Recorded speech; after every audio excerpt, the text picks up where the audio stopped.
Bro, ano yung most memorable moment? Isang tanong lang to eh. Most memorable moment mo kasama si Jens. Dami. Dami. Sige, tatlo. Tatlo, bigyan ko nga tatlo. Palawan. Special to kay Edu. Palawan Ano, bro? Isa. Awad. Isa Palawan. Ganda nung. Yes. Tapos, Ay! sunod, isang mga Hong Kong! Hong Kong! Grabe Ibang dami lugar ha? memorable Hong na. Kong Disneyland dyan eh. Oo. Siyempre, happy place yun. Oo, tapos yung mga panghuli siguro itong pag na-scouting kami. Tapos pag nalabas kami lang, kami dalawa siguro. Grabe! Napanda kami na. Bro, Sunod-sunod pag ang banda nun nakaraan, palagi kami magkasama nun. Bro, napansin Pinakamalayo ko, bro. nun, Camarines Sur, punta kami dun. grabe ah. Grabe, Camarines Sur pa nag-scout. Hindi, Nanonood ako. Grabe.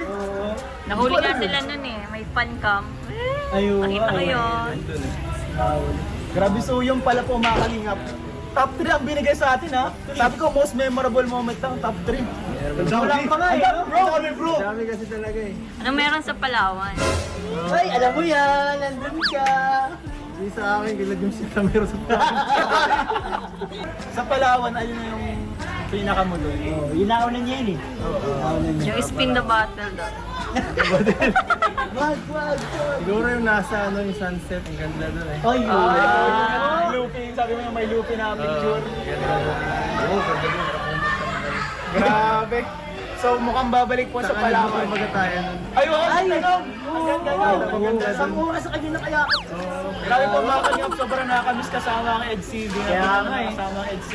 Bro, sana makasama namin sa kalingap taran ng EDC bro. Salamat bro sa time mo bro. Hindi pa Thank you, nakasama. bro. Ano makapag-guest kayo? Makapag-guest naman kayo sa EDC bro. Nakasama man ako minsan, kaso Kaso walang edge si Edu. Si Edo lang. kaso di natsyamba lang minsan sa iba sa lugar. Ano? Kahuli lang. Ayun, salamat po kay Edo. So, ayun mga kalingap.